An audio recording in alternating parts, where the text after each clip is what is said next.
An extraordinary morning, Spicky. Mornings, except we've only had a couple of overs.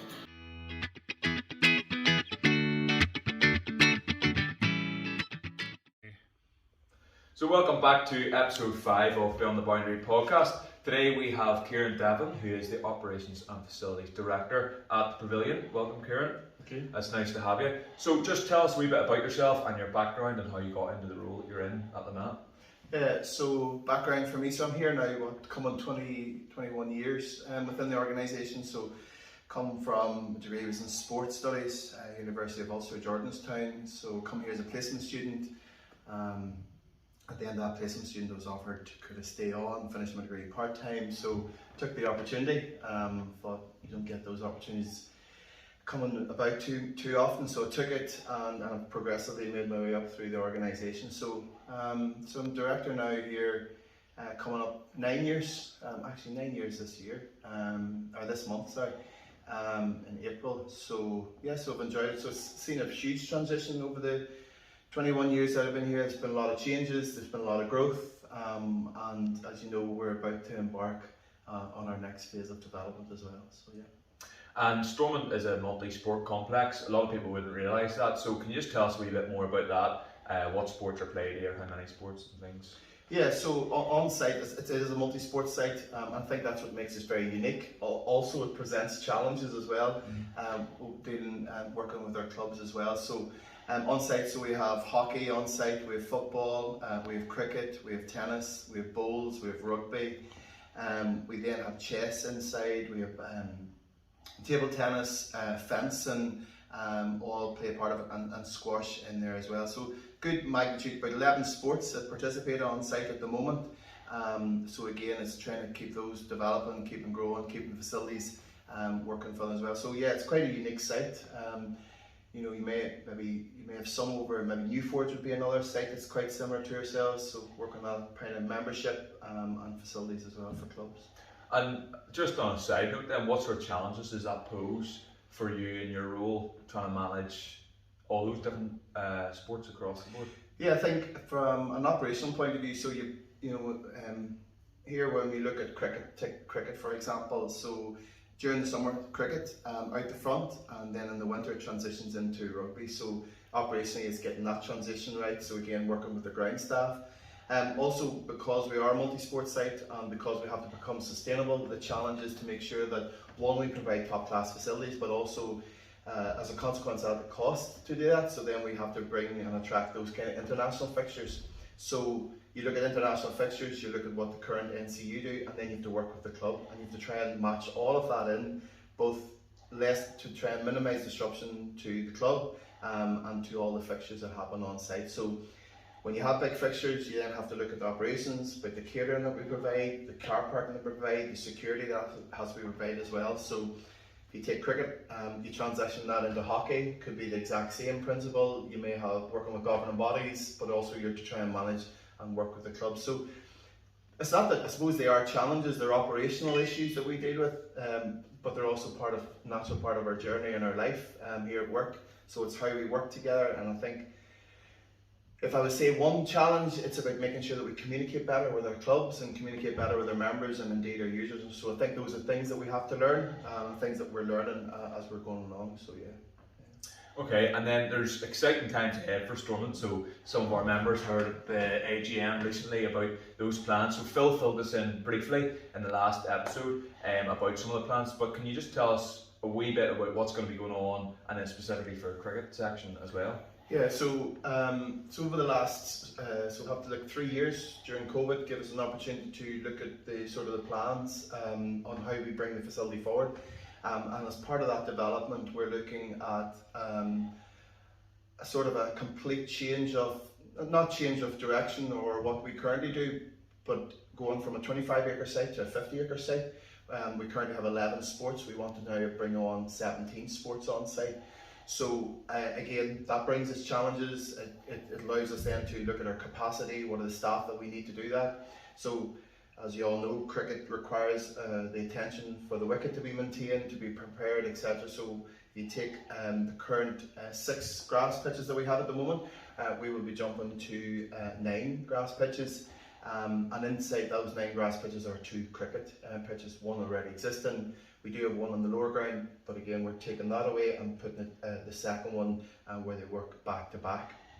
So if you can imagine where the Newtonards Road entrance is at the moment, that will close as part of the plan, and on that area will be the second cricket green. So the 2 will back on as part of it. So what's in it for cricket?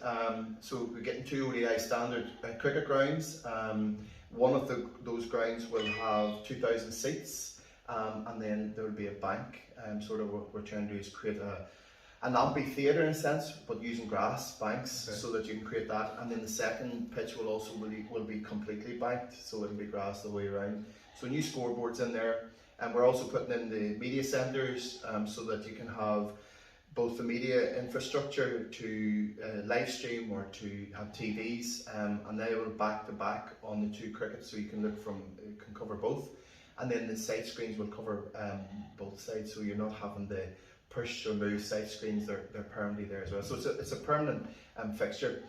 Internally, from a cricket perspective, we're looking at putting in 2 international size change rooms, so they'll have change rooms, the showers, toilets, there'll be sort of a physio area, and then sort of when you deal with international, sort of snack areas as well. So we want to try and keep that very much confined, and then you come out to the centre of the grounds, and then you have 2,000 banked seats as part of that. So I think what we've learned over the years of hosting cricket is to making sure that you've got sort of anti-corruption laws are met, sort of the players' match official areas are concealed off, so there's very little interference. And previously we would have had to close the facility down, and therefore members maybe wouldn't have got access. So the development itself will ensure that if we have games and fixtures on, the rest of the facility remains open. There's very little business interruption, so I think that's what's important as well. Now, to take that to another level in regards to cricket, we're also adding in an indoor sports hall. So currently we have a 3,000 square metre building. The plan will increase to 11,000 square metre, and inside that will be an indoor sports hall. That will accommodate 6 cricket lanes, so you'll be able to indoor cricket lanes as well as outdoor practice nets as well. So we're going to increase the capacity on what we offer in regards to cricket. So yeah, so we believe there's some exciting times.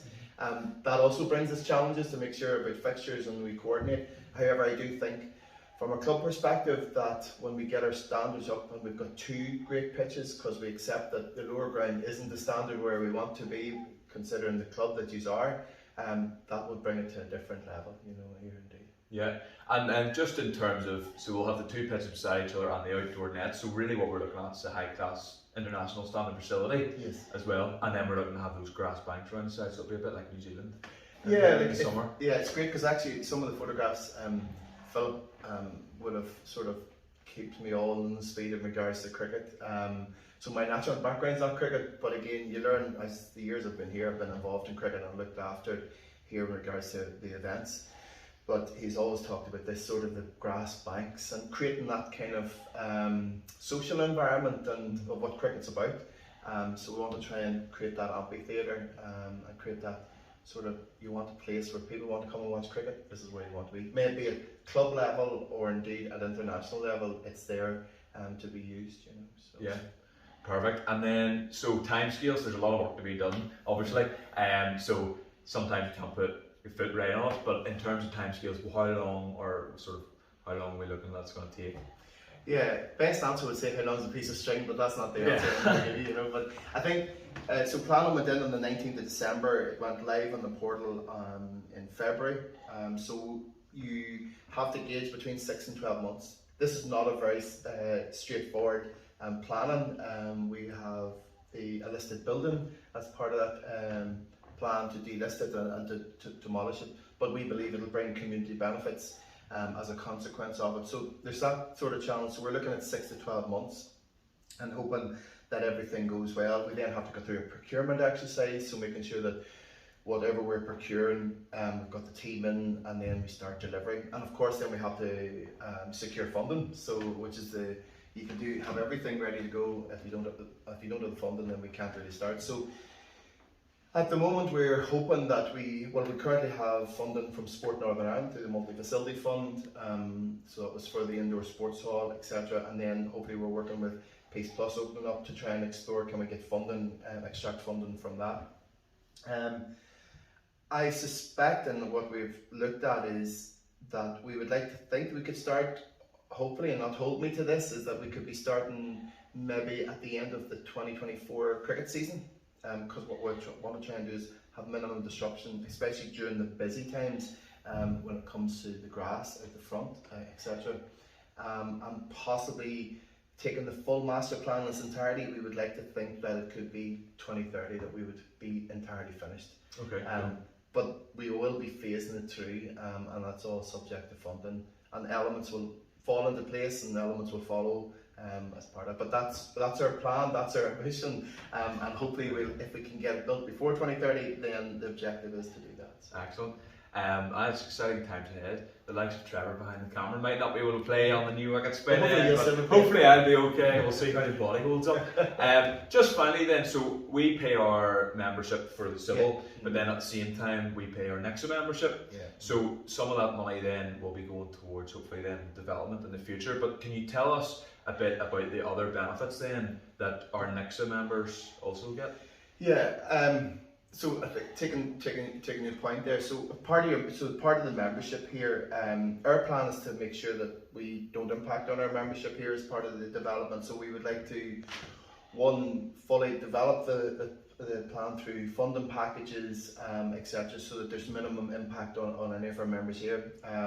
However, in regards to membership, what you get here, so if you're a member here, so you get your up to 40% off your drink. And that's from alcohol, soft drinks, etc. So whatever everybody's taste is, you get your 10% off your food. So as part of that, you also then get your membership benefits. So we have a membership benefit scheme which allows you to get discounts in bars, restaurants, hotels, sports, right across both UK and indeed the island of Ireland here. So there's over 1,500 of those. So you get those on the app. You also get access to discount tickets, so we run tickets to the Grand Opera House, we do tickets, because although we're based here, we're geographically spread throughout Northern Ireland, so we cover right grounds from sort of going from, you're going from Newry right up to Coleraine, you're going from sort of Bangor right up indeed to the northwest, etc. So there's areas that we cover, so we have to cover a range of members that way.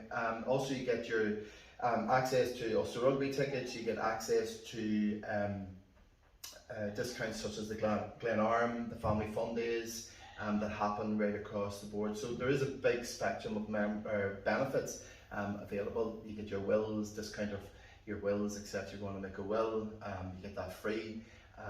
So as part of the scheme as well, so there's a big aspect of it. And then also, if you want to host a social function, you get those free as part of your overall membership here as well. So there are opportunities as trying to get, I suppose, using the benefits, especially during challenging times we accept now, is if we can use those benefits to the best, then hopefully that will help everybody, So. Yeah, perfect.